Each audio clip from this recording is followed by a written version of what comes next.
The Six-Day War, also known as the Third Arab-Israeli War, or the June War, was an armed conflict in 1967 between Israel and an Arab coalition comprising Egypt, Jordan, Syria, Iraq and Lebanon. The war was fought from the 5th of June until the 10th of June 1967, and resulted in an overwhelming victory for Israel.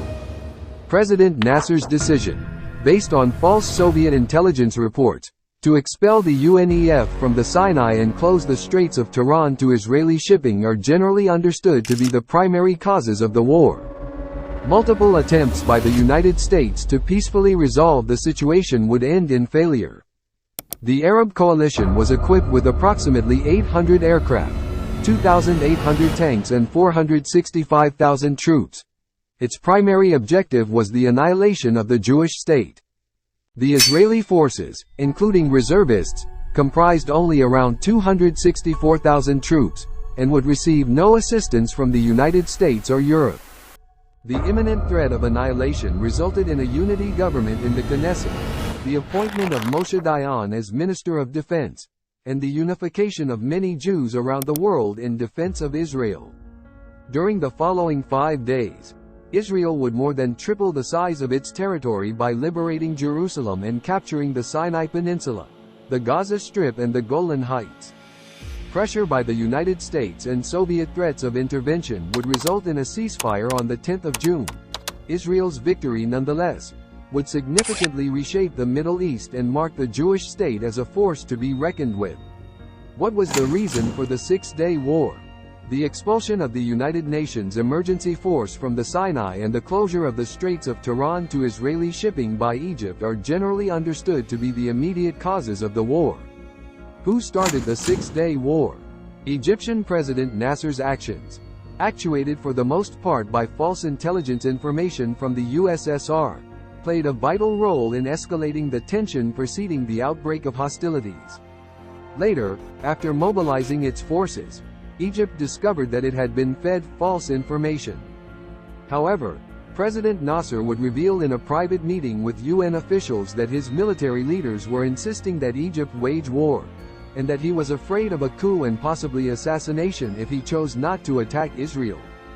Did the U.S. help Israel in the 1967 war? While the Johnson administration was not opposed to a preemptive assault by Israel, the United States remained neutral during the war. Moreover, it also imposed a weapons embargo on the region. Following the devastating losses, Arab leaders, in order to save face, sought to accuse the United States and Britain of helping the Israelis. However, the Israelis managed to secretly record and subsequently reveal to the world a phone conversation between King Hussein and President Nasser, in which they planned to falsely accuse the British and the Americans. This revelation confirmed the denials of the British and American officials. Israel's victory over Syria increasingly alarmed the Soviet Union, which threatened to directly intervene on the Arab side. The United States, in the meantime, strongly urged Israel to agree to a ceasefire, which Israel did on the 10th of June. Furthermore, Iraq also took issue with Kuwait for overproducing oil. The OPEC cartel had long sought to maintain a price of $18 per barrel. However, Kuwait's decision to exceed the quotas had reduced the oil price to nearly $10 per barrel. The consequent annual loss of $7 billion to Iraq, an amount equivalent to its balance of payments deficit in 1989, would impose a severe economic burden upon the Iraqi regime. Iraq accused Kuwait of waging economic warfare. The situation, Iraq claimed, had been further aggravated by Kuwait's slant drilling into the Rumaila oil field across the border in Iraq. The two nations finally signed a pact. This would enable Iraq to supply Kuwait with water for drinking as well as irrigation. An Iraqi request for the use of Qasr, however, was rejected.